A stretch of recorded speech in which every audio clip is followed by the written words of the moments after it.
Welcome.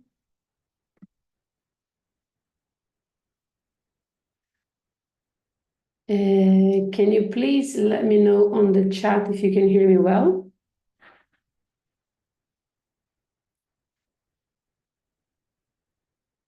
Cool, thanks.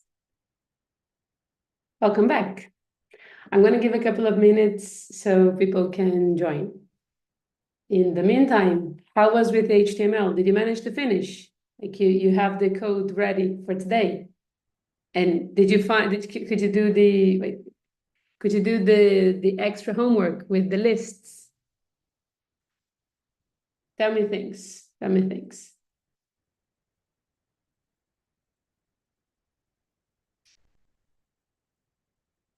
Ready? And with the list, yeah. Ooh, good job. Well done. It's my first day today. How can I access the list? If it's a first day, it's important to know that we're gonna build something on top of what we did yesterday. This morning, you probably received an email with the recording from yesterday.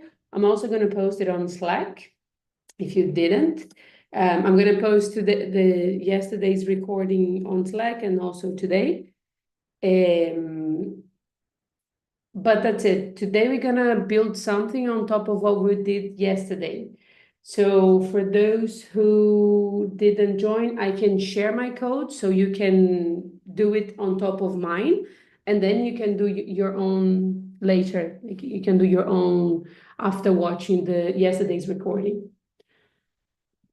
I got a bit carried away with the list and added images of the food and the link to the website. Please send me the link. I want to know. I want to see the food. I want to know where to eat, and I want to see everything. I'm super excited. I love this workshop.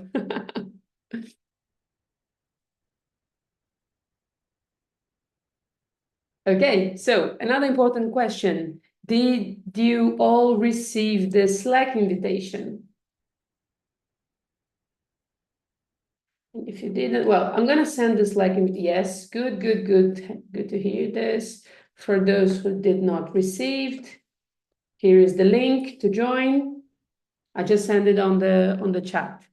There is one channel called 3 Days Coding Challenge. I can show you again. Here it is. So the invitation link that you received is for this workspace here, the CodeUp community. And here you're going to see that you have this CodeUp 3 Days Coding Challenge channel. You will be added to this channel automatically whenever you join. And then in this channel, you can post your questions. For example, Liam had a question about the homework. Laura answered. This is really nice. Thanks, Laura. I think this is the best way. And this is actually how the tech community, especially how CodeUp community works. It's like we're supporting each other. If someone has a question, like we will answer you as soon as possible. But in the meantime, maybe someone has the answer and can share with you. No need to wait. So this is how we do it. So thank you very much, Laura. Or Laura. Hi, I'm so sorry that I need to head to my another class. I don't know, is that okay? And I review the recording video later. No problem. Like I said, this is being recorded. I'm gonna share the link on Slack, and you will also, just like today, you will receive an email tomorrow morning with the recordings from today. So go ahead, and then you can do it. Just make sure that you do the CSS part today, because tomorrow class, like I said, will be on top of this one. Thanks, you too. Have a great day. And have a good other class. Cool. So let's start. Let's check what we're gonna do today. I'm gonna do a quick recap from the last class. I'm gonna go back to the code. I'm gonna share this code with those who are not here for whatever reason. That you can have some initial code, and I'm gonna recap a couple of things. And then today, like I said yesterday, it's all about CSS. I'm gonna show you some CSS examples, but today it's mainly hands-on. So it will be most of the time just with doing like live coding. So we're gonna code, you can code along with me as usual, or you can do it afterwards. But if you do with me, you can also share your questions, and if something goes wrong, you can post it on the chat and I will answer as we go. Now, first thing, let's review what we did yesterday. So yesterday, I'm going to collapse the CSS because the focus was not this. So I'm going to collapse real quick and I'm going to go back to it. I just added this just very briefly. So yesterday we focused on learning HTML, which is the foundation and responsible for all the content that you see in any web pages. It's it's a markup language responsible for adding content on the web page. So all the pages that you see out there, they were built with HTML. The syntax for writing HTML, it's basically we actually create some elements that we want to add to our page. And those elements, we create them using what we call tags. Those tags in HTML, they are always wrapped in angle brackets like this, and they have an opening tag and a closing tag like this. So opening tag, like angle brackets H1, angle brackets / H1. The one with the / is the closing tag. So we almost always, we have opening tag and closing tag. And whatever goes in between, it's what we call the content. So in this case here, we have the H1, that it's a HTML element, a heading tag, and then the content of this H1 is welcome to Belo Horizonte. Some of the tags, they do not take any content. For example, there's no inner content for the image, for example. So whenever we have an image, the tag is the img, but we can auto close inside of the single angle bracket. So we don't have two, we just have one pair of angle brackets, and then we have the img, and then we close at the end.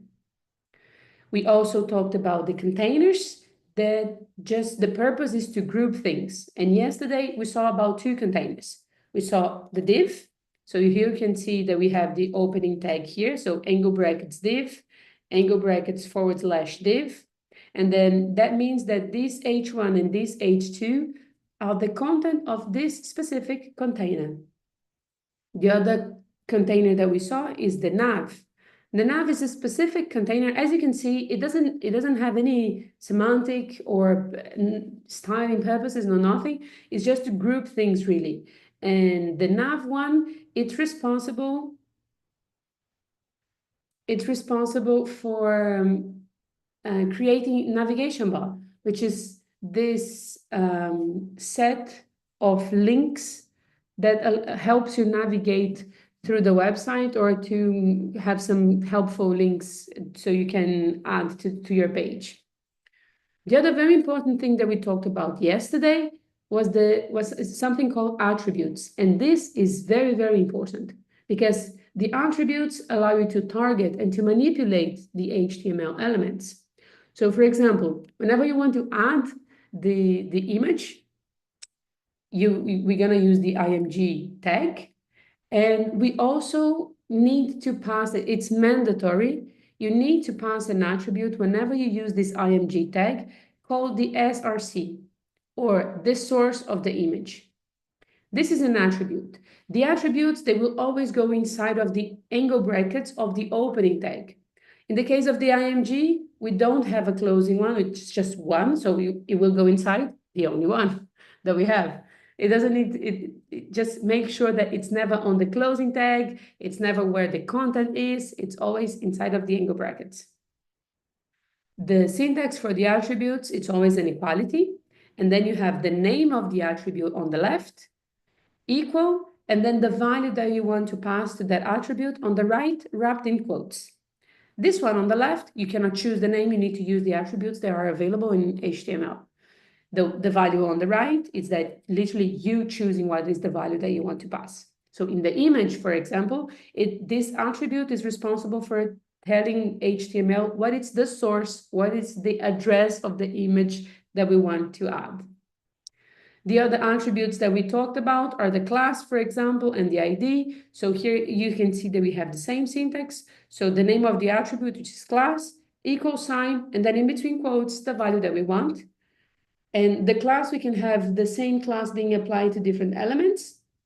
And the ID, it's unique. So if we apply if we give an ID, for example, about me to this container, to this div, no other element can have an ID about me. They can have other IDs, but not one written like about dash me.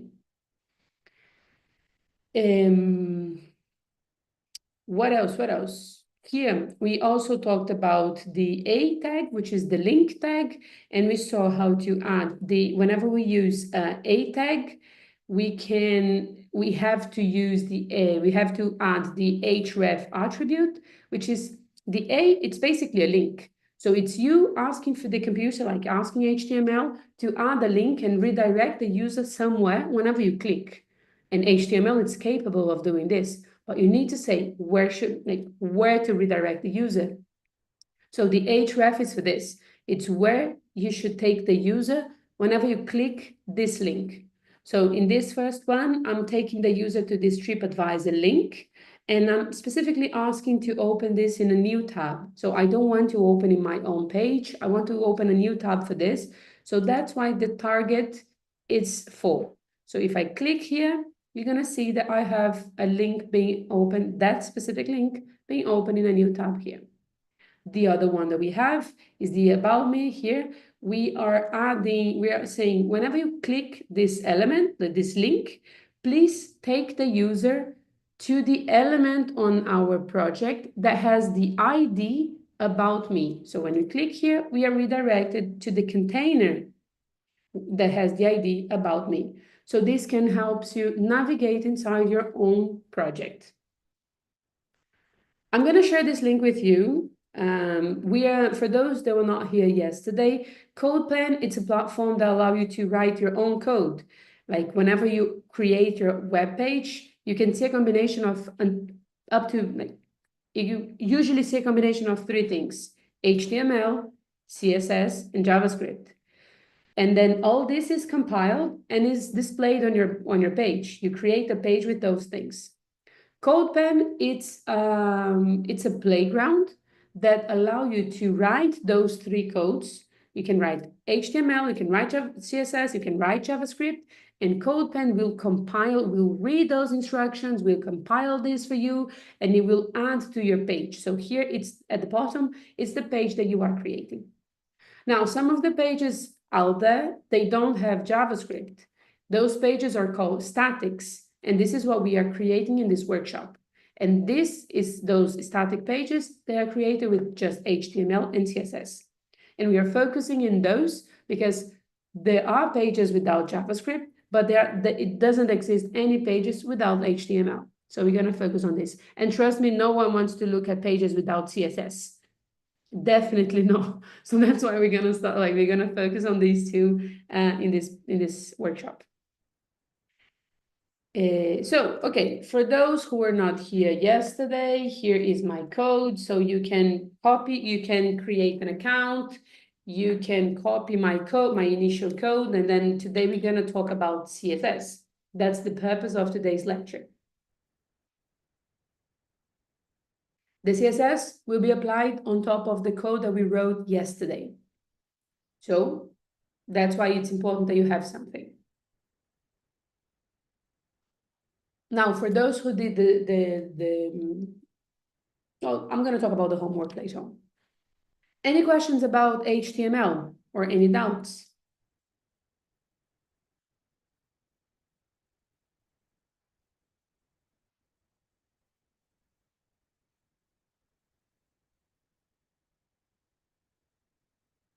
Cool. Then let's talk about CSS. CSS stands for, does the indentation make any difference? No, indentation doesn't make any difference. Indentation makes a difference for humans. And this, for me, it's a yes. For the computer to compile, no. All of this space, indentation, by the way, is this space here that we can see. So, for example, the div, the cursor, it's at the very left. And for the H1, you can see there's 2 spaces after. For the computer, makes absolutely no difference. If I remove the indentation, nothing will change. Absolutely nothing. But for the human eye makes all the difference. So whenever I look at this, it's a way easier to recognize that this H1, it's inside of this div container here. It's just for human readability. Oh, you already answered on the chat. Thank you. So CSS stands for Cascading Style Sheets. A style sheet is basically a form, it could be a form, but usually a file. It's used to define the overall look of a markup language file. In other words, a CSS, a style sheet, will design an HTML project. That's what it is for. So CSS, it's a language that describes the visual appearance of the HTML elements. So you add the elements on your page, you add the content on your page with HTML, and then you design them, style them with CSS. Now here I have some useful links. So let me copy link address. I'm going to share with you also. This one is brilliant. I love this one. Again, this is the same page that I shared with you yesterday about HTML. So W3 Schools, it's a really, really amazing resource fund. Honestly, I quite like them. You can see here that you have a lot of things about HTML, CSS, JavaScript, SQL, that it's a database language, Python, Java, PHP. You have a bunch of things and a lot of explanation. They have a really good documentation about all this. They have some explanations. They have some examples. They have some playgrounds. Really nice. Yesterday, I shared with you the HTML. This is the CSS. And then I'm going to go back to it at some point today. But this is the introduction about CSS.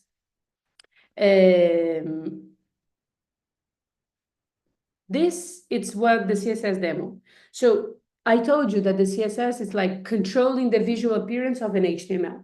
So in this demo here, in this introduction in W3 School, they basically have one HTML and they are adding different CSS styles to it. So one at a time. So the HTML, it's always the same.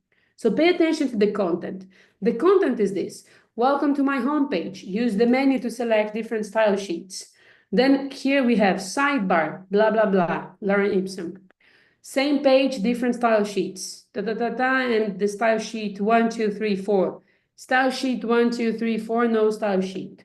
No styles, bling, bling, bling. This is the content. Right now it's displayed like this. You have this welcome to my homepage green at the top. You have the sidebar with the blue background on the right. This links that you can click on the left, and in the middle you have those text here.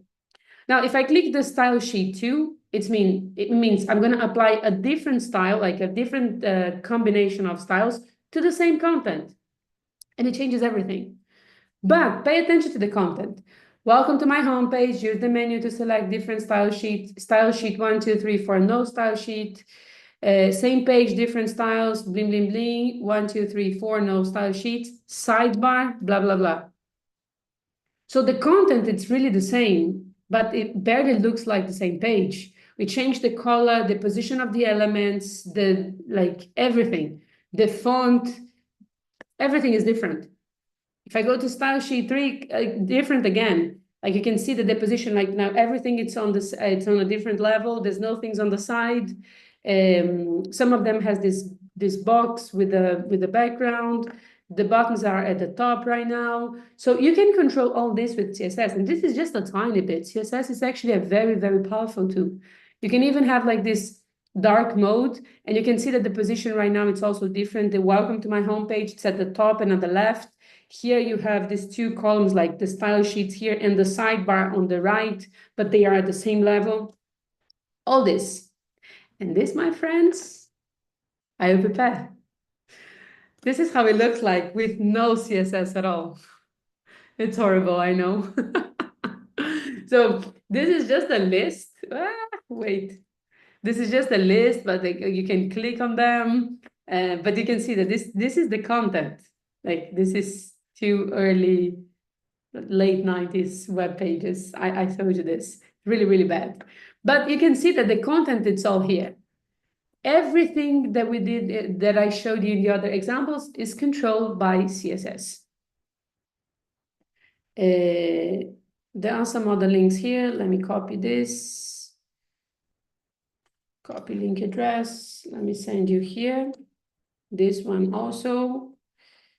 Here you have a cheat sheet, so you have some useful links, some selectors. This is for you in the future, so you can have this cheat sheet here. And also this one, MDN CSS selectors. This is specifically about selectors. I'm going to explain what a selector in CSS is, okay? But here, MDN, it's also a really good resource. So I usually use W3 and MDN are the ones that I use the most for teaching, like for specific, unless I'm searching for a specific thing, but for generical things, like they have an explanation for almost everything. Unless I'm searching for something very, very specific, there might be other places. But for learning overall, I can come here and then I can check the things that they have. Like they have a really good documentation, really a lot of resource in one single place. Cool. Yesterday I briefly added something to the CSS, but I haven't talked like nothing. But this is, so you might have an idea of how the CSS look like because I added yesterday. But this is how it looks like. We have this thing here first. This is called the selector. This is how we select the HTML element that we want to manipulate. After the selector, we open the curly braces. And then inside of these curly braces is that it's where we're gonna manipulate our styles attributes. Those are also pairs, what we call pairs of keys and values, something similar to the attributes on HTML, but the syntax is different. We have the property that we want to manipulate on the left, and then column, and please, this is very important. If you don't follow the syntax, like I said yesterday, whenever you're giving instructions to the computer, you need to be very specific. Otherwise, the computer will not understand. And this is for anything, yeah? If you have a wrong punctuation, and if you're writing in whatever language, for example, if you're writing in English and you have a wrong punctuation, the meaning of your sentence can be completely different. When you do this to a computer, it doesn't work because there's no like different meaning. It's just like, it's not going to work. So the punctuation here is very important. So you're going to have inside of those curly braces, you're going to have the name of the property, then you're going to add a column, and then you're going to pass the value of the property. So for example, I want to manipulate the font size property. So the font size column, I want to have a value of 26 pixels, semicolon. And I want the color, and here when we say color is the text color, and it is English sensitive. We cannot write with, we can only write with US English. So we cannot write with a U. So color, colon, blue, semicolon. That means that we are changing two properties of the elements with the p tag. So all of the elements with the p tag will have the font size of 26 pixels and the color will be blue. Now, the CSS selectors is something very important because this is how we actually say, okay, from all the elements that I have in my code, what is the one that you actually want to manipulate? So whenever you want to change anything, like you want to change the styles of an element, you need to specifically say to CSS, like this is the element, and to HTML as well. You need to say, okay, I want this paragraph, or I want whatever, this specific element, I want to add this, and this property. So you need a selector for this. Like this element, this thingy here, that comes before the curly braces. I'm going to cover the most common selectors, okay? If you want to read a bit more about here, you have many other options. I guess in the cheat sheet that I sent, there also something about different selectors. No, this. Here you're gonna see that you have many other selectors, bling, bling, bling, other things, okay? I'm gonna cover the most important and basic ones. We cannot actually start working with CSS without those. And we can cover most of the cases with those. So the most commons are the HTML element itself. So you can just pass the name of the tag, P, H1, and then style it. You don't add anything else, just the name of the tag. So you're gonna add the name of the tag, open the curly braces, and then manipulate the properties that you want. Take care with this approach, because when you select the tag itself, it means like if there's no other thing, you would be selecting every single paragraph element on your page. And sometimes you just want one specific paragraph or two, but maybe not all of them. So take care of this approach. When you know that all of them will have the same behavior, there's no problem in using this, okay? The most, by far, the most common, and like by far, I mean by really, really, really far, is the class. We add the class on HTML, and then we target that element based on the class. For example, yesterday I gave some examples where we added a class called fruits to some elements. So if your HTML element has a class fruits, for example, if it's a class on CSS, you're gonna add a dot, a period, a point, a period and a dot, and that's it. If it's a class, it's gonna be a dot. And then the name of the class that you gave. So if you gave a class fruit to the element and you want to target this element on CSS, your select is gonna be dot fruits, because it's a class. When it's an ID, you're gonna use the hash. So if you have, for example, an element with an ID favorite, your selector in CSS, if you want to select that element with the ID favorite, it will be a hash favorite. After the selector, the syntax is the same for all of them. It doesn't matter if you're using the HTML element, the class, or the ID. After this, it's curly braces and properties and values separated with the colon, finished with the semicolon. Okay? So here is the example. Here you can see a bit better. So for example, in HTML, we have this paragraph with a class fruits. So if you want to manipulate this paragraph here on CSS, our selector is going to be dot fruits. Dot because it's a class, fruits because it's the name we gave. Then we're going to open our curly braces, and then we're going to say that the column is going to be red, semicolon. The semicolon means this is the end of my statement. And remember that I've told you that the computer needs very specific instructions. So this is basically, you know, when, depend on how old are you, you haven't played this, but you might have seen it in some movies. Whenever you're playing like like walkie talks and so on, you have to say over. It means that your sentence is over whenever you're talking. I used to do this with my sister a lot. So you're saying something, and then you give an instruction that whatever you're saying, it's done. You're done. This is the semicolon for the computer, and the computer needs it. It's not gonna know that you are done. Now, if you do this, if you select this element with the class fruits and add the color red, this would be the result. The color of the text would change to red because you are manipulating this specific property of the paragraph. Another example. So here we have the same example from yesterday, right? So we have the container with the class shopping basket, and then we have the paragraph with the class fruits, two paragraphs with the class fruits, and one with the ID favorite. Now imagine that let me see if I have, yes. Imagine that in our CSS, we add these things here. to the elements with the class fruits. What are the elements with the class fruits? I have two. Then in CSS, I'm saying the elements with the class fruits, please manipulate the font size. Make sure that the font size is 26 pixels and the color will be red.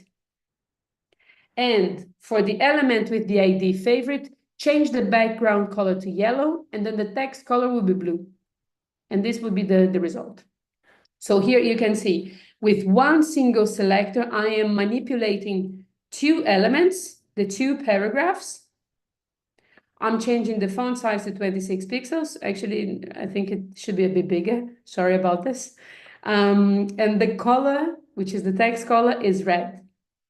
Now for the favorite, I'm adding this background color yellow and the text color to blue. And then this is applied only to this paragraph because it's the one with the ID favorite. Again, here I'm selecting based on a class, so it's a dot. Dot fruits. Selecting the element by the class. Selecting the element, using the selector to select by ID. Hash, and then the value of the ID. So ID, hash, favorite. And then you can manipulate that specific element. Questions up until now?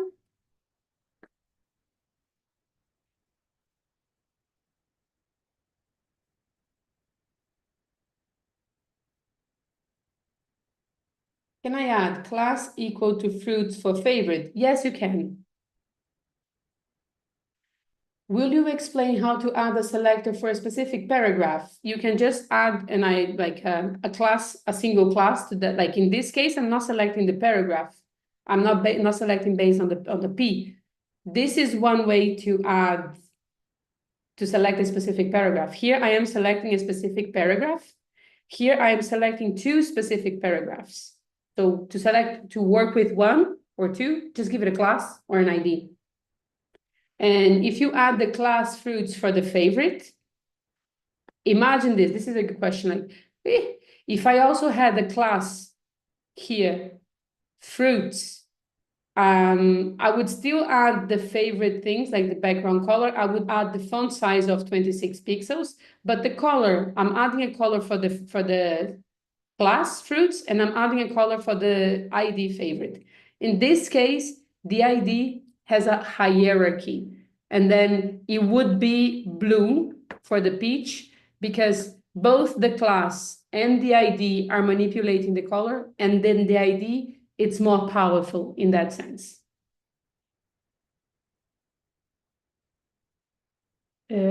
Someone has to log out. Can you send them the link? Yes, I will send the link on Slack. So no worries, keep an eye on Slack. Once we're done, I will share the YouTube link with today's class over there. I hope everything is okay. Can I have more than one line as favorite, or what's the difference between class and ID? No, you cannot have any other element that has an ID favorite apart from this one. The moment you give an ID for an element, that ID is taken. You cannot have someone else with the same ID. That's it. It's like a unique identifier. It's like your passport number, like someone can't have the same passport number as you.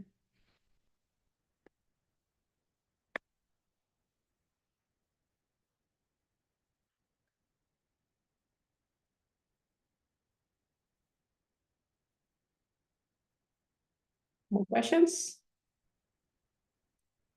Then let's code. Let's move on with the coding. So here's what we built yesterday. So I'm going to continue working on that. And let's start styling the sections one by one.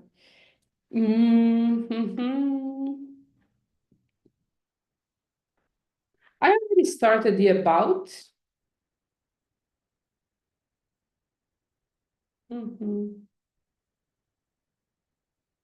I'm going to start bottom to top, okay? Doesn't really matter, but I'm going to start with the about because I already started like aligning things, centralizing things. So I'm going to start with this one. Let's start with this about me section.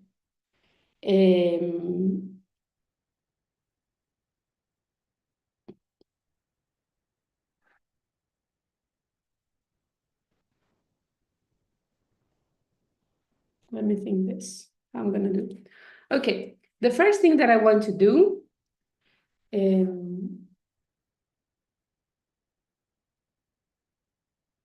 yes, if someone needs to hop off, no worries. I'm gonna share the link. Make sure that you finish before tomorrow's class. In the About class, what can we do if we want the H1 in one color and the H2 in another one? That's a good question. You would need to give a class to each one of them and then manipulate them. There are two ways, actually. Let me show you a couple of things. Let's first thing manipulate this image here. I could just say, okay, let's say that the IMG is the only image that I have. And for the purpose of readability, I'm going to add a comment. This is the About Me, and this is going to be the intro section. I'm going to explain this in a second. Every programming language, every coding language has a way of ignoring some lines of code. Those lines are called commented, like the comments, which is basically, this is not for the computer. Please, computer, ignore this line. And there is a way of doing this in each language. In CSS, whenever you have a /**, everything that it's in between will be ignored by the computer, which means this is for human readability, for organization purposes. You don't need to do this. I'm just going to do so I can, it works for my mind. I can organize myself. But also because whenever I share with you, it will be easier for you to find, okay, this is the styling section for this is the styling for this section. This is the styling for the About Me section, the styling for the intro section. Can you escape some elements part of coding like JavaScript? Not sure if I'm correct. Yes, you can. Actually, in JavaScript, there are two ways of comment the lines. It can be 2 / at the beginning, or the same way in CSS. Everything like / */ and everything that is in between will be ignored in JavaScript. In Python, it's a hash. I think I don't remember if you're the one that was using Python, but in Python, it's just a hash, a hashtag like this. It will be ignored. So it changes from one language to another, but there's always a way to ignore. Okay, so let's say I know that I only have one image in my code, so I could just come here and say, okay, maybe the width. This my yes, of course. I'm sorry. I'm really sorry. My mom always tells me that I speak too fast, and I really try my best whenever, especially when I'm teaching, because it can be too fast. And so if I am speaking too fast, just point me, and I will slow down. Okay. Sorry. Let me know if it happens again. Now, there's another thing. English is not it's not my mother language. And there is one thing that it doesn't matter how fluent you are. For me, the width and the height, the order of the T and the H always get me. It's always like with, is TH or HT? Always like this, okay? I think I'm right. I'm going to change the width to maybe, I don't know, 20%. Yeah, so it's maybe a bit, no, maybe too big, 15. I think it's the same thing as it was before. Anyway, you can change the width to change the size of the proportions of your image. And I'm also, my image is round. I'm specifically selecting a round, sorry, my image is a square, because in Pixum, which is where I'm getting my image from, Lauren Pixum, here, I specifically add a square image, okay? To get a square image, you can just do this. This is what I'm doing. So my image is a square. I want to make it a full circle. So what I'm going to do is to add a border, dash radius, colon, and I'm going to say 50%, semicolon. This will give me a round image because my image it's a perfect square. If you want, you can just use this one here, and there you go.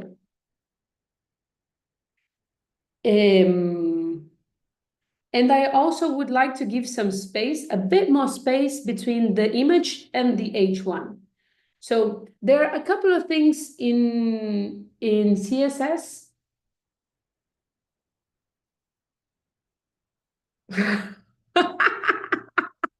So, I'm sorry, I just switched the BPMs on my speech. It's been years that I'm practicing, huh? I hear my mom saying, Sophia, speak slow since I learned how to speak. So it's been years that I'm practicing this. Happy that it's working. Now, the other thing that I want to do is to actually just give some space. I feel that the text doesn't have a lot of space to breathe, and I would like to give a bit more. Like, there's no reason why we should keep everything super tight and close together. And there are two ways of especially two ways of space in when we talk about CSS. We have the inner space of an element, and we have the outer space of an element. The inner space, we call it padding. And I'm gonna have a better chance to show you what I mean with the inner space. I will show you in a bit. And the outer space, it's the margin. And for both of those things, we can control all the sides. We can control the margin from top, bottom, right, and left. So you can just say, for example, margin, and this will apply an outer space in all the four sides. Or you can specifically say, I want to add a margin at the bottom of this element. And right now I'm adding at the bottom of the image element. So I'm gonna add, for example, 20 pixels. So margin bottom, column, 20 pixels, semicolon. And did you see they just added a bit more space here? So now it's like, okay, let this section breathe a bit.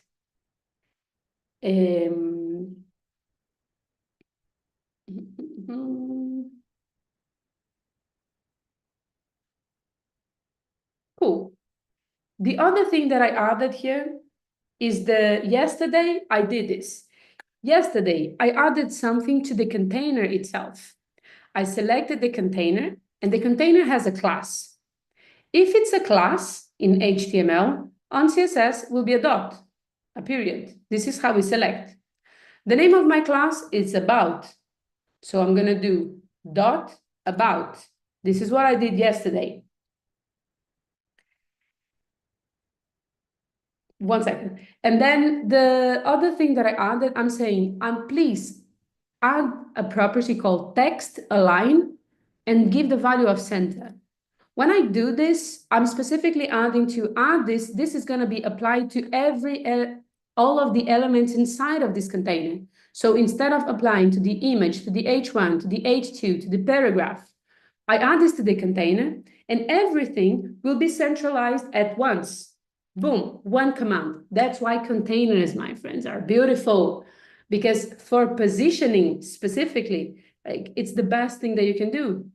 In that CSS example that we have, what the sections like here, that it's all wrapped in a container, and you control the container positioning. So this is what I had. Now, remember that I've told you that whenever you select, you use a selector that is the tag, things can happen. For example, someone is asking me, how do I only affect the image in the about me and not the restaurant image? In my project, I only have one image. But if I had another IMG tag, all of this would be applied to all of the images. And that's not nice. That's not ideal. There are two options. Option one, you give a class specifically to this image. You give it a class, for example, class about IMG. And if you do this, let me comment this out for a second. Just to show you something, okay? And I'm gonna add another image here, just for the purpose of demonstration. I'm gonna delete in a second. And I'm gonna add one that is not a square, so you can see the difference. SRC. So this is what is happening. Imagine that I have another image. This other image is not a square. And then I am applying all this to every image in my page. Not ideal. Really not good option. Actually, let me change the display of this. I think this is going to be better for now. You can just click this icon here and you can change the view. I will switch here every now and then for the better visibility. Okay, that's really not ideal, right? It is not what I want. So I have two options. Option number one, I give a class to the image that I want about IMG. And then instead of using the selector, the image itself, I can just do dot because it's a class, and then the value of it, about IMG. So now this image is being affected, but not the other one. Perfect. This is one of the options. But I want to show you something cool. Let's go back to it. So we still have the IMG here. This is another type of selector that I think it's cool, so I'm going to teach you. You can also say that you want an image. I'm going to even delete this one here. I want the image that it's inside the container with it's inside an element with the class about. We already have one selector here for the about. So you can actually combine the selectors. You can say, hey, CSS, grab me the element with the class about, and then the image inside of it. Or you can read in another way. Add these properties only to the image that belongs to the element with the class about. So you can combine the selectors, and to do this that I'm doing, you just separate the two things with a space. So you still use the IMG tag, but only affecting those that are inside of the element with the class about. And you still have the other one as it is. I'm going to delete this. No need. Okay. I used an embedded code for images. Does this also work for that? You might need to wrap probably yes. If not, you might need to wrap the image in a container and then manipulate the container. I would have to try, actually. I'm not sure, especially inside of CodePen. Sorry, could you repeat the last bit? Got a little lost here. Let me go back with the image. So imagine that I have two images here. And I was selecting I was using the CSS selector as the HTML tag. For who is using the embedded code, if you want, you can try. And if it doesn't work, you share on Slack and I will take a look at it. Cool, no worries. I'll see you tomorrow. So what I was saying before is that if I use a CSS selector that it's just the HTML tag, this is not ideal and it's a bit dangerous because I can affect multiple images at once. For example, this one and this one. And those properties here, I would only like to apply to this image here. So one way of handling this is when it's just like giving a class to this specific image and targeting that image based on the class. Perfect. Now, the other way of doing this, it's combining the selectors. So it's a different way. You can say, please go to the element with the class about and select the image from that. So you go to the element with the class about, is this container here, with the image H1, H2, and P. But only apply this style to the IMG tag. So that's why you don't see margin or padding or anything being added to the H1, the H2, or the paragraph. Because I'm saying, I only want to add this to the IMG tag that belongs to the element with the class, because it's a dot, about. So this is combined selectors. And whenever we do this, we just separate them with a space, and you start with what we call that is the parent. because in this case, the container is the parent because it's wrapping the image. The image is inside of the container. So you will start with the container first. Cool.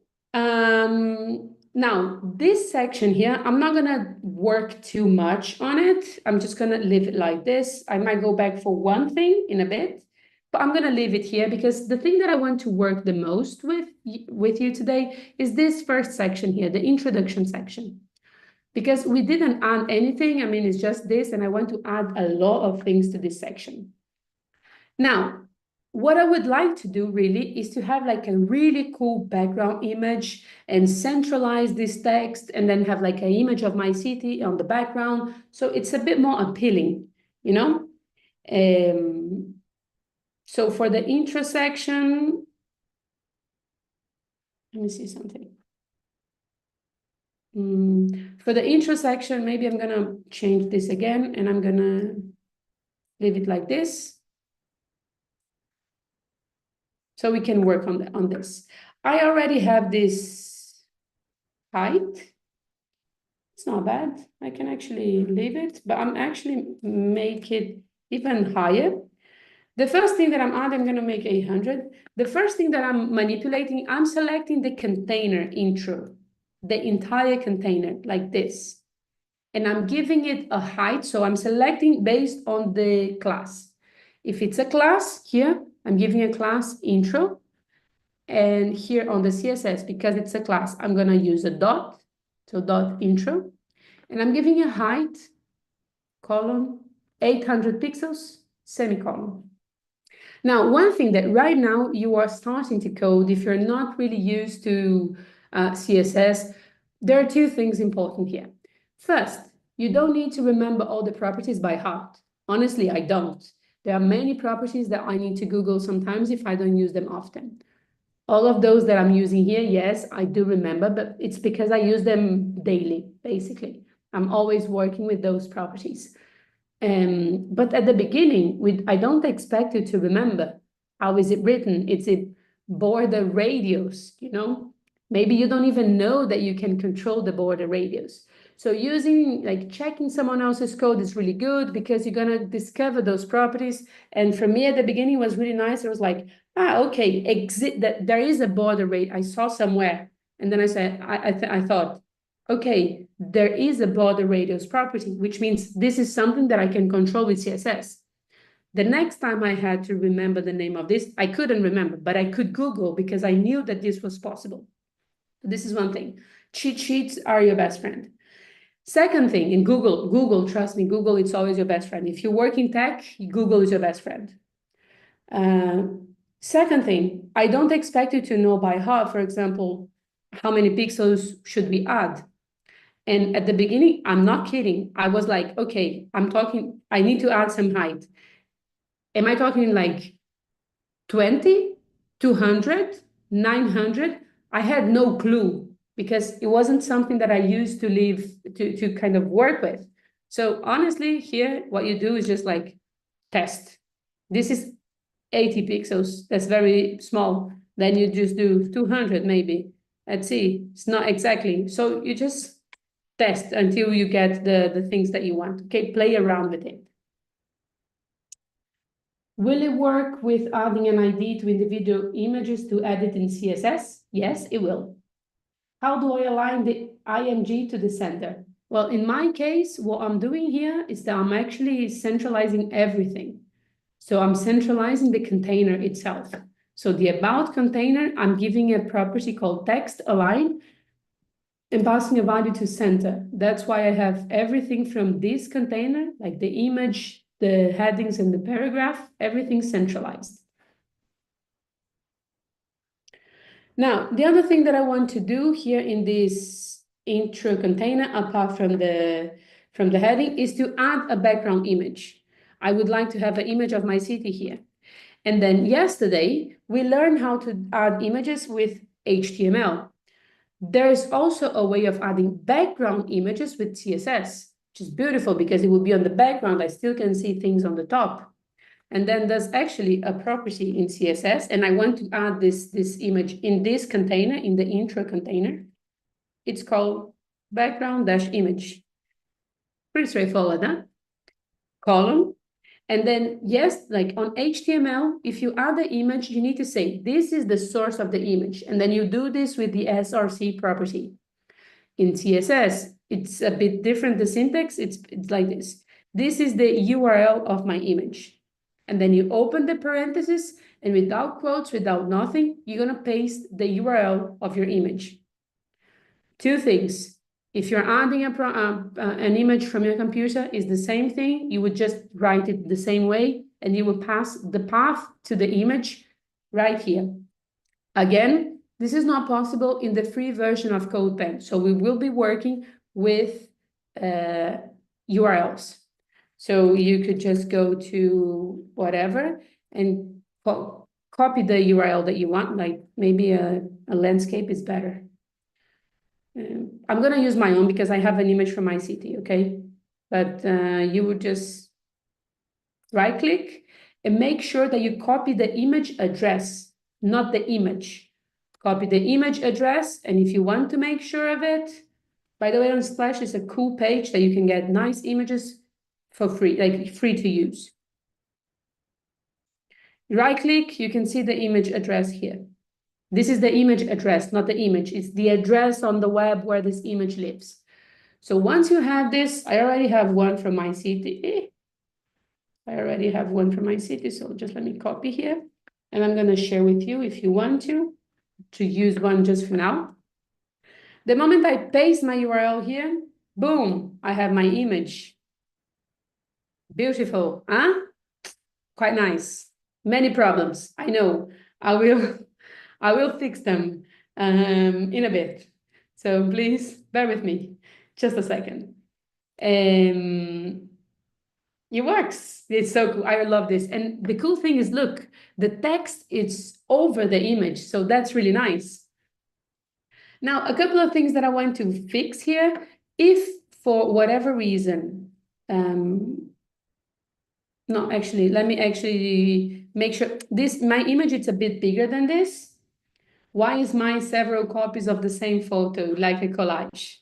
Give me 1 second. I will answer this. I want to make sure that my image fits to my container. So I'm gonna add the background dash size. I'm gonna set it to cover. And it's broken. My image is gone. Sad days. It's not working anymore. Does anyone have an idea of what's going on here?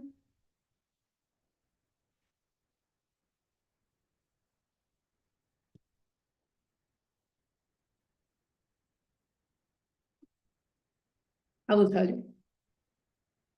Now, this is because I'm missing my semicolon. The indentation, missing the semicolon on the background image, exactly. And the indentation, it's a really good hint. You all got it. Every code editor will give you some hints when you're coding. I don't know if you noticed this, but for example, every property that I have, it's painted, like the name of the properties are in this purple, aubergine-ish, whatever color that we have here. This is the name of the property. The values of the properties are like this orange brick, or sometimes if it's something special, it's like in yellow. And you can see here two things. First, background size should be a property and it's painted in yellow. Second thing, I have this indentation. So what CSS is actually understanding is that this part, this thing that I'm adding here, it's still part of this statement. This is like, I didn't say over after talking. So it understands that everything is just one thing. And this doesn't exist in CSS. In the background image, you don't have the URL background size. So the moment that I add the semicolon, my image is back, my background size, it's now painted in the same colors of the other properties, and everything is back on track. And I'm going to remove the indentation. The indentation was also a way to say this belongs to the previous line. So all of these are some hints that you can see. Good job, everyone. Now, whenever I do this, now I can actually see when I add the background size to cover, I can actually see the full image here, which I like it better. And my image was too big for the container. If your image is too small for the container, it might happen that you have repeated images over and over until you fill out the width and the height of this container. If that happened to you, it's not my case, but I'm going to add the property here so you can have it as a reference. There is one property that is called background repeat, and you set to no dash repeat semicolon. This should solve the problem of the repeated images. It might stretch the image a bit, and then the quality might not be the one that you want. So you might prefer finding an image with a higher quality, but if it for now, it should be okay. What else? This. Okay, I'm happy with this. Almost. I'm going to add some space here at the bottom because this is like, I can't look at this. It's like as if the elements cannot breathe inside. So I'm going to add the margin at the bottom of 50 pixels. 80 pixels. 150. Better. This is how we find the what we want. You go as like you change the values and say, okay, this I like. I think this is good enough. Actually, maybe it's a bit too much. 120. Can I use a button instead of href? I tried putting it, but it doesn't direct to the second page right now. No, you can't. The button has different attributes. So the button doesn't have a href. It has on click, like you can add other things, you can have some specific actions to it, but it won't be the href. So the href and the target, they are properties of the A. There are other ways of using the button, but I'm not going to cover this right now. And the second thing that you can do is to style the A as if it was a button. Or yeah, things like this. Or you can wrap the link with the button. That also works. Okay, so the first thing that I desperately need to take care of is this margin here, everywhere, because it hurts my eyes right now. I don't like this. And I said the HTML doesn't have a lot of styling, but it actually does have a tiny bit of styling that is added by default whenever you start working. And unlike HTML that reads the code top to bottom, CSS doesn't care about this. So I can just write like, it doesn't matter if the about me code is here and then I have the intro down here, it doesn't really matter. But this specific thing, I'm going to add at the very top. And the only reason why I'm going to do this, it's because if you search for CSS files out there, it's very common to see this at the very top of the page. So you have a star and the curly braces. This is a special selector. That means select everything from the page. And then you don't want to add many things there because you could change like a lot of things. I mean, it's better to kind of handle specific things for each specific section, but it's very common to see this, select everything, and then you set the margin to 0. And then it will remove all the margin. And this is better because then you can control the margin on each one of the sections. For example, right now, I think this should have a bit of margin here on the about me. So I could go in the about me specifically and add a margin. I would just want to, oh, actually I could have added this margin here. I just want to add the margin at the both like right and left. So I can come here on the CSS margin. Wait.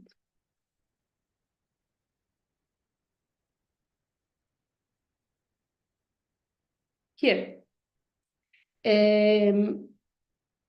There is one option that if I pass nothing, like if I only pass two values, if I pass, sorry, this is the reaction from my computer, like I can add those things.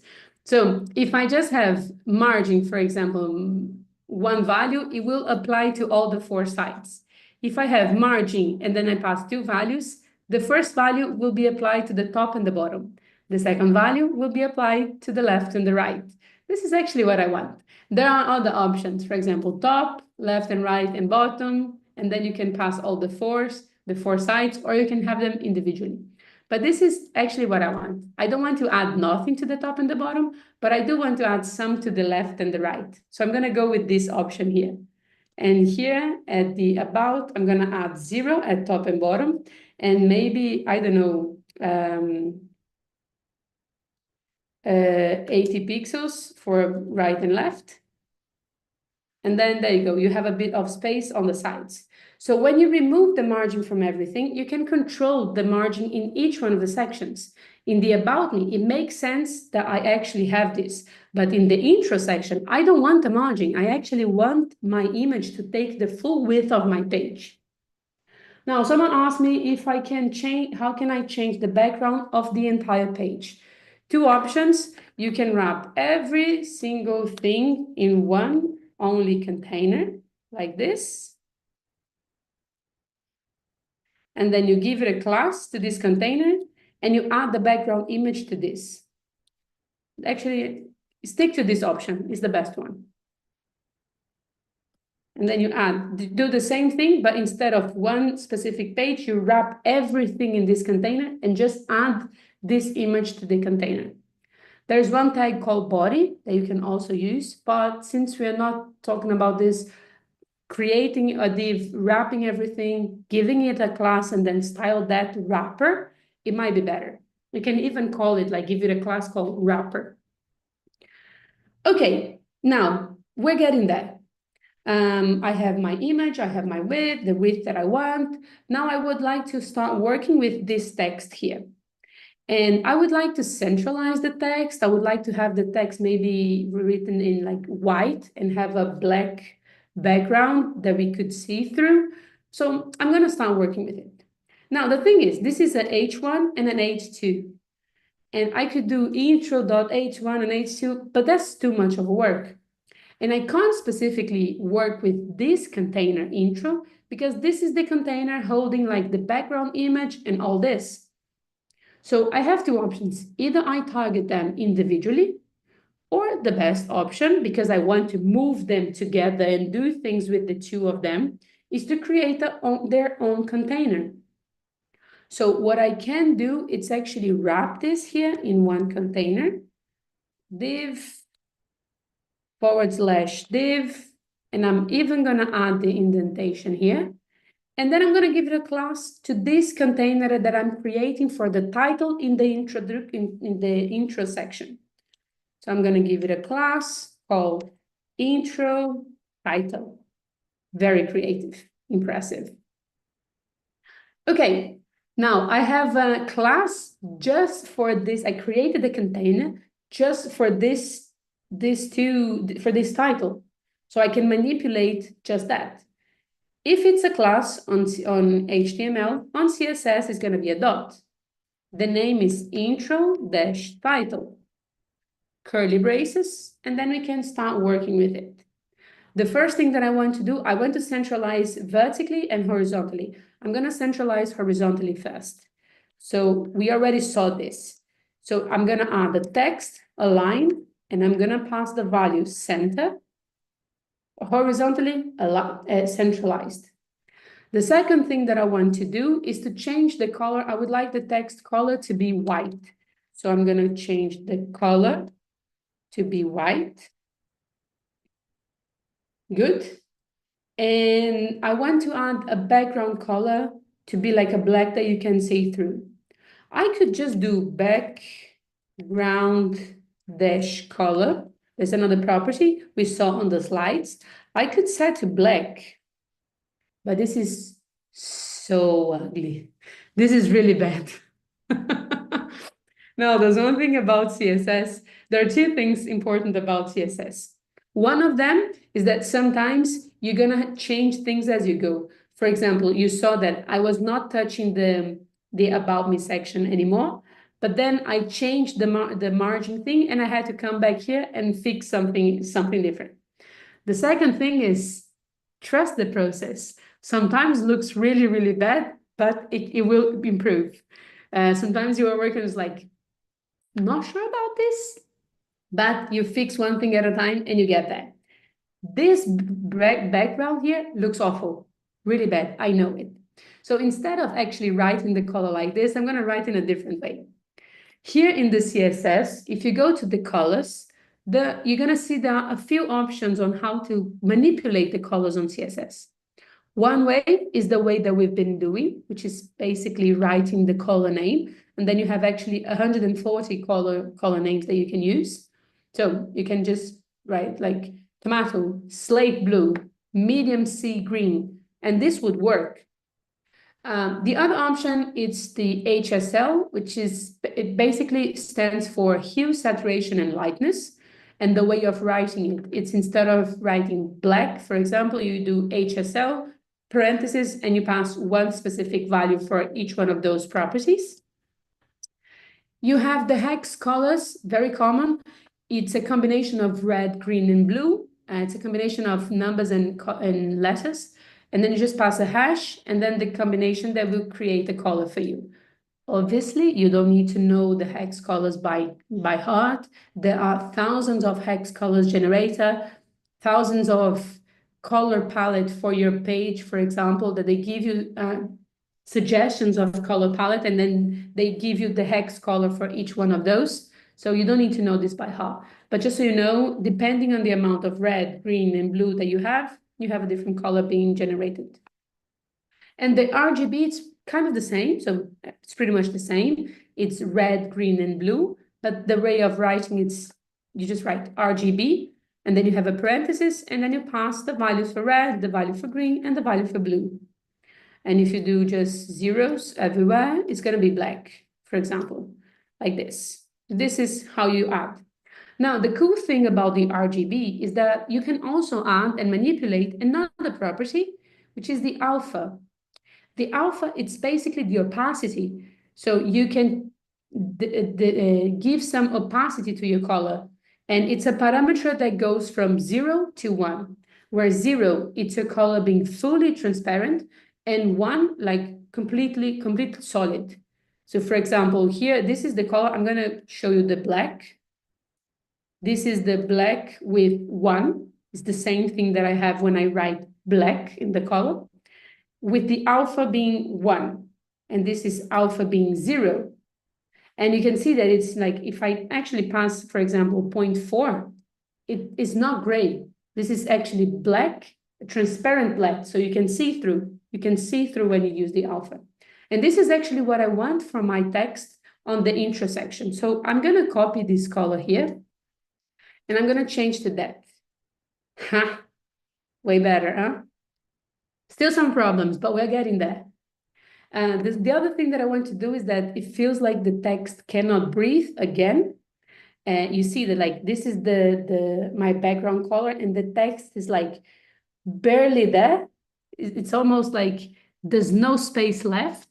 And this is usually we say this, like the text cannot breathe. So that means that we need some space. In this case, I don't need outside space. I actually want space inside of this background that my text can be there freely. So this is inner space. We have guests. Come on. This is inner space. My assistant is here. Whenever we have inner space, we saw that the outer space is the margin. And whenever we have inner space, it's the padding. So I'm going to add padding, and it's the same thing as margin. You can add top, bottom, right, and left. You can pass 2 values or whatever. You can check this on the documentation. Okay. So I want to add some padding, and then, which is the inner space, I'm gonna add to the four sides. So let's say I'm gonna add 80 pixels, semicolon, and boom. Can you see the difference of the outer space and the inner space? The inner space actually gives you the space inside of the element that you are working. Now, this gives me another problem that the letters is kind of lost inside of this container.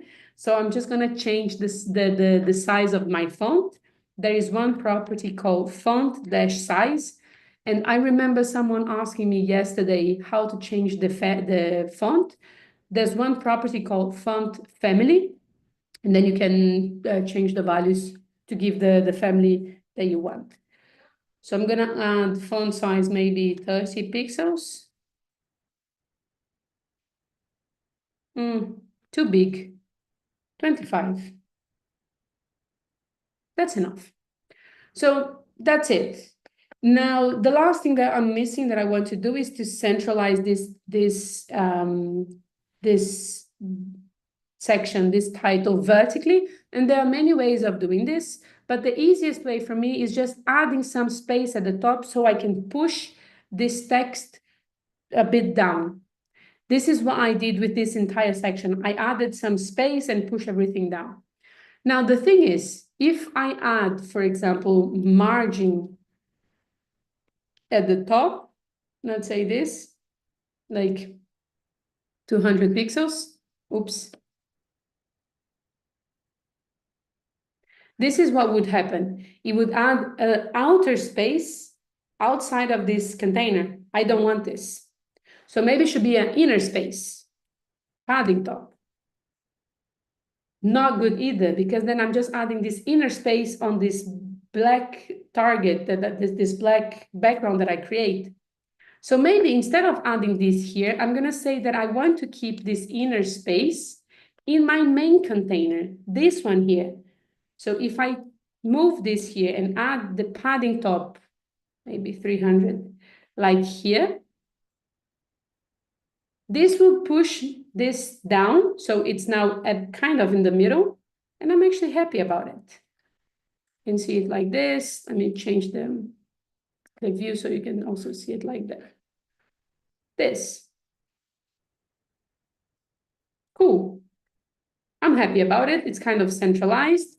And this is what I wanted to do for this section.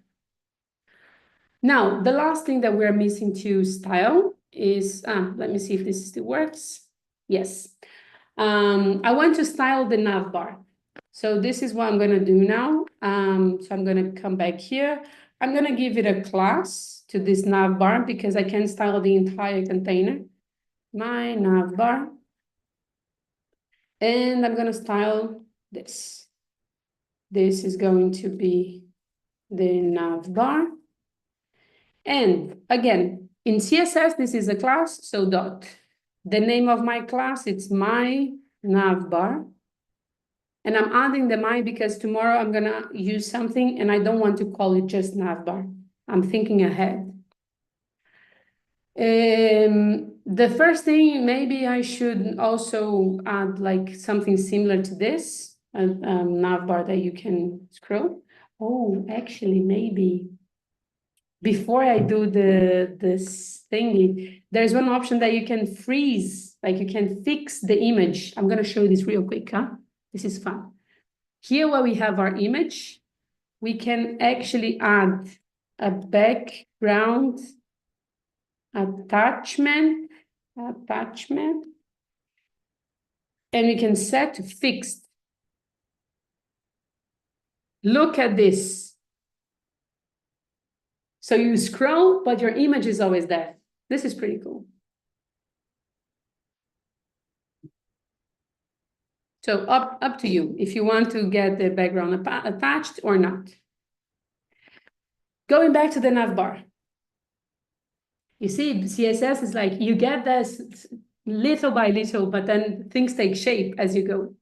Let's pick this navbar because it doesn't go well with the rest of our page. So the first thing that I actually want to change is the background color.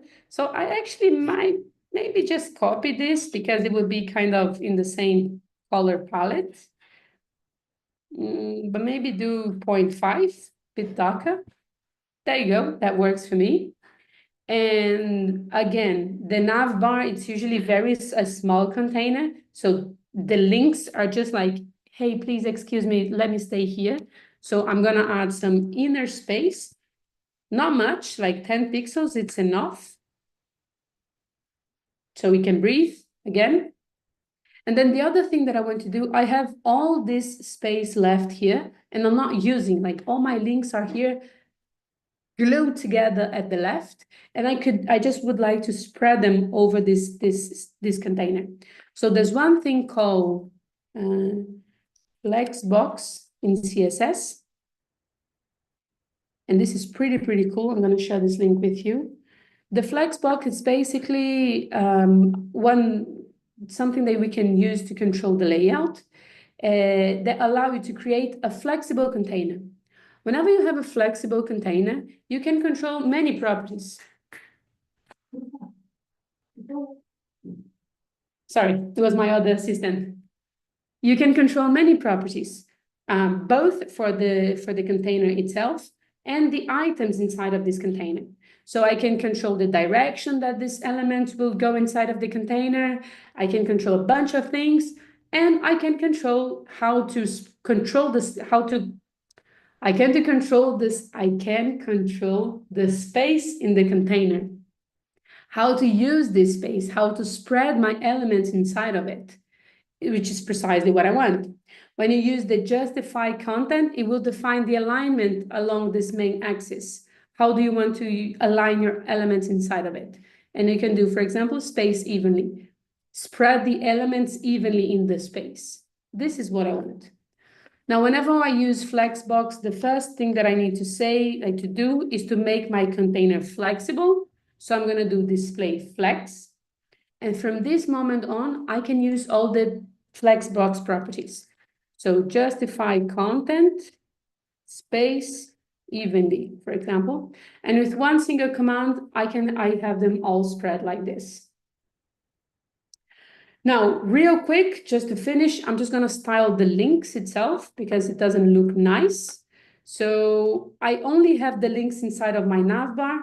So for the purpose of speed and the time, I'm just going to select all the A elements, and I actually want all the links to have the same color and the same size and the same everything. So I'm just going to change the color because this color kills me. I'm going to change the color to white. And I hate this underscore here that we have. This is just a text decoration that is added by default. So there is one property called text decoration that you can add this whenever you think it's relevant, or you can remove when you think it's relevant. So I'm just going to set to none. And I'm going to make the letters slightly bigger. So font dash size 18 pixels. I think the default is 16, so it's going to be a tiny bit bigger. And what does display flex, please? Display flex, I'm going to just give a quick overview. There's one property in CSS that is the flexbox. The flexbox control well, basically you can read a bit more about it. This is basically this is for responsive design and for controlling space and positioning of your elements. You make your container a flexible container. And when you have a flexible container, you can control everything. You can control the property, not everything, You can control a lot of properties from the container itself and the elements inside of it and the items inside of the container. So for example, I can control in this container, the direction of the elements, it's in a column. In this container, the directions of the element is in a row. So you can control those things in this container. You can also control the direction of the content, how you're gonna distribute the free space that you have on the container in between the elements. So when you want to use, and I want to use this property, but I can only use this justify content if I have a flexible container. So the first thing that I did was to make my navbar a flexible container. And whenever I want to use Flexbox, I need to do this. I'm going to set my display to flex. From this moment, my Flexbox is my navbar, it's a flexible container. I can use the justify content. This is the Flexbox. Why did the underline in the navbar text disappear? Because I select the A tag and I set the text decoration property of those A tags to be none.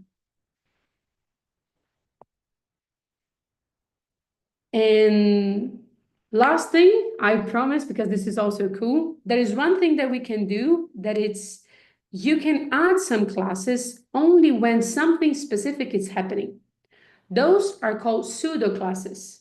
So we can say, for example, that I want to apply some styling to the A, but only when you hover over those elements. So I'm going to write A colon and the action that it's hover, open the curly braces, and I can say that the color when you hover over those elements is going to be, there's actually a color called dark, slate, gray, I think it's with the E, like this. So I can say, okay, the color of the A element when you are hovering over it, it's going to be dark slate gray. But if you're not hovering over, it's going to be white.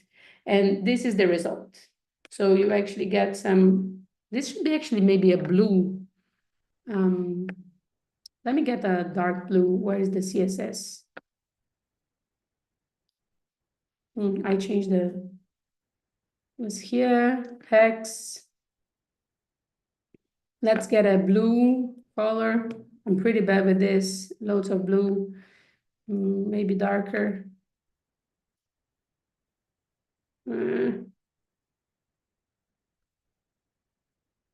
This is too light.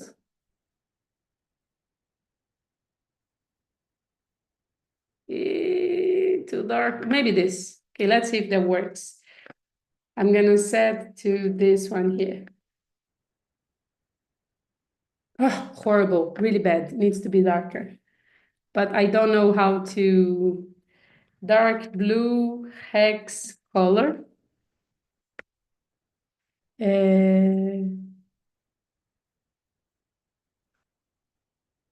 Color hexa, that's, I understand, okay.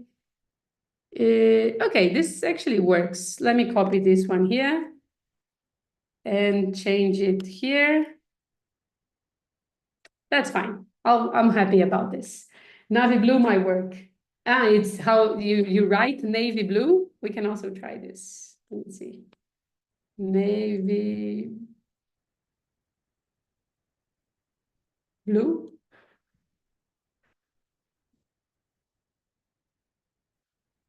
No, I'm gonna go back to the other one, and that's it. I'm gonna keep this one, this dark blue here. I mean, you can do better, huh? Let me see the questions. How did you know that the A selector is assigned to the navigation bar? The A selector is not assigned to my navigation bar. The A selector is I'm selecting the A tags, all the A tags that I have on my project. But I know that the only A tags that I have in my project are inside of my navbar. So I don't mind selecting the entire, like all the A tags that I have. So that's why I can use an HTML selector. It will select everything, but I want to style them the same and I'm not adding any other A tag. If you want to be more specific, you could do the same thing that I did, saying that navbar A, or giving it a class. So, better phrase, how can we know? I hope that, wait.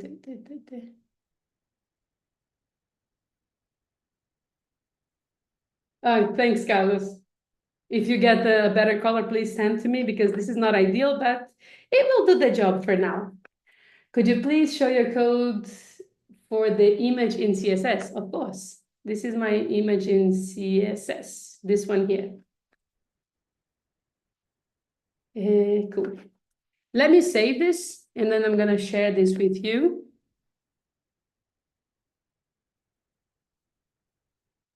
There you go. This is the updated code. You have 2 tasks, so I have a couple of tasks for today. The first one is to actually finish your CSS. You don't need to style exactly like I did, like I showed you the on the CSS introduction. With one HTML, you can have many different CSS being applied. So style this in a way you like, in the way that makes sense for you, that it prints your personality to it. And also, if you added the list yesterday, you can also style how we want. And you can Google this, you can get different references, or you can just have it like I have. There's no problem at all. But if you want to play around with it, like try other colors, try other positions if you want to, and maybe do something better with this about me. For example, I think this should have a space. I really think this should have a space between this H2 and the paragraph. I'm actually gonna do this. This is not good. I'm gonna do dot about, and this is gonna be the H2. It will have a margin dash bottom, margin bottom 20 pixels. Oof. Yes. Okay. So play around with it, add things that you would like. Save this and have this prepared. Tomorrow we're gonna add CSS as well. We're still gonna work with CSS, but in a different way. We're gonna use something that is called Bootstrap. So we're gonna change a couple of things in our code.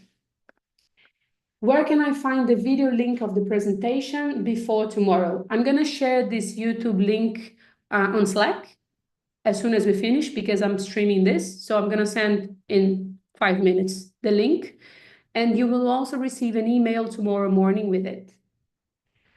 Would you use line height to create a space between the text? You mean the HTML tag? I would just add some height. Yes, sorry. Yes, you could use the line height to add some space between the text. You can. Can I add descriptions to my list?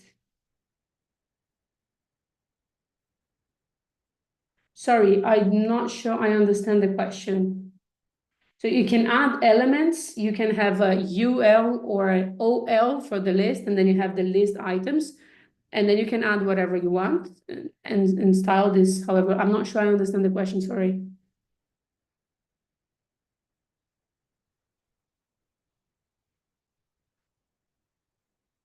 You were talking about playing with the already created, the list from yesterday. Yes, you can add more things to it. You can style however you want. For example, changing the background color, maybe creating a border for the container. Playing around with the colors of this. Justifying content here. I don't know, maybe creating like a border just at the bottom so you can have the list, something with the list. One thing that you can do, it's also search for, one thing in tech is that we're not protective about our codes, huh? We share our code with everyone. I'm not like, oh, but this is my code, you shouldn't copy. I'm just like, please copy. Most likely I copy a part of it from someone else, I don't care. So one of the things that you could do, for example, is to actually Google list examples CSS.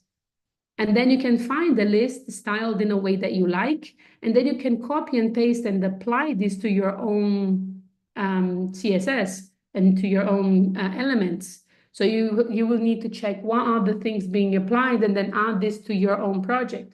This is actually a really good way to start learning CSS, because if you use reference from people that are already know, like you can have something that is visually appealing, and you will also start to get used to the properties that you can manipulate. This was actually how I learned CSS. I started like using people's code and seeing what are the properties they are manipulating, or I like this visually. What is being applied here? Okay, so I need to add this. I need to change that. I need to do this. And then you're gonna start getting used to it. Someone already added pictures and all, and I got inspired. Thank you. Oh, cool. There you go. So find someone that's very likely people sharing the code and then they have something that you enjoy and you think it's pretty cool. So just copy and add to your project. Copy and paste.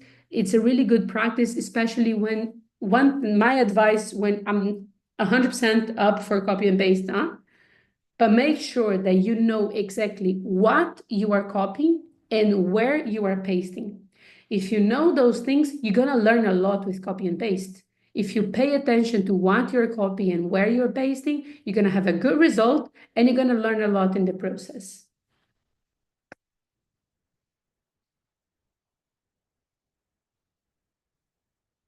Kirsten, that was about you giving the inspiration. No, sure. Cool. More questions. Oh, that's nice. You see, you're copying each other's ideas. This is beautiful. I love this class. You are the best. That's really nice. Thanks for sharing the idea, Kirsty. Cool. Any other question? Have you ever coded and got an error to have the same code done by AI or Google and after copy and paste it works? If it's the same, it would work. Trust me, that's something that is different. That it's some indentation. There is sometimes when you copy things and you paste, the formatting can be different. For example, sometimes when you copy and paste, the quotes can be formatted in a way that your code editor cannot process. So the quote is formatted in a different way. Those things can happen, but there is something different. They will have something that will be different. That is an indentation, a curly brace, a quote, a letter that is missing. Something will be different. But yes, I've been there before. Not necessarily by AI, but just like copy and paste code from my peers, it's like, yeah, but that happens. And I've seen that happen with formatting often, like more than one time. More questions?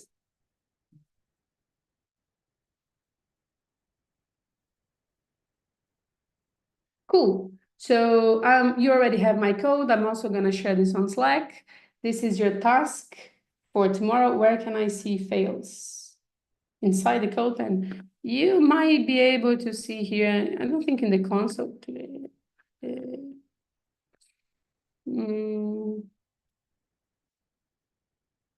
No, you can't.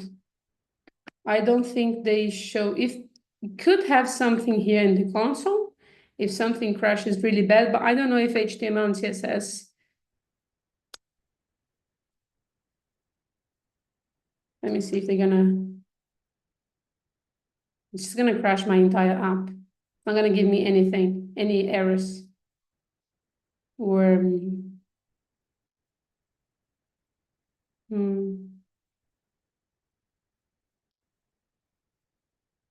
if I miss something like this. It doesn't give you any errors. So I don't think you can, like a controller, yeah, I know, but I don't think there's this functionality in CodePen.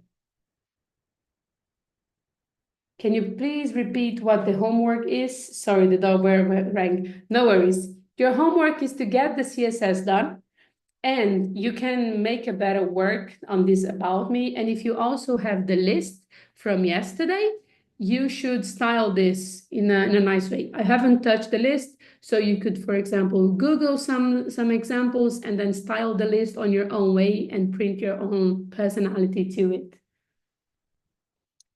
Can I code this? Can I code what exactly? I'm not sure what you would like me to code. A controller. I mean, if I was writing code in a different platform, I would have more control about what is going wrong. But this is the thing about CodePen. They're doing a lot of things behind the scenes for us. So there are many things that we cannot control because it's the playground platform. Obviously, if you were coding in a different environment, for example, if you had your own code editor and so on, I would see the error. But yes, you could add this. You could have this. You can create software that do this, that controls the fails and gives out to the coder. But I wouldn't be able to implement this on CodePen because it's their own platform. So, and if I was doing this on my own, I would already have the result. So in this scenario, well, it is possible, but I wouldn't be able to implement. I could though. I could say I could do this and I could send them, here's my CV and here's what I can do for your platform. This is actually not a joke. I could do this, huh? Like, oh, I see that you have an opening position. Here's how I can increase the functionality of your code, of your platform. It is a way to put comments like you did in the CSS, in the HTML. Yes, it is this. The shortcut for this, by the way, is Command / in Mac. I think it's Control / in Windows. So in HTML is going to be this. So it's the angle bracket, exclamation mark, dash, dash, dash, dash, angle bracket, and everything that it's in between will be ignored. So for example, the contact, it's not here anymore. It's being ignored. It's saying this is a comment. If you remove, there you go, you have it back.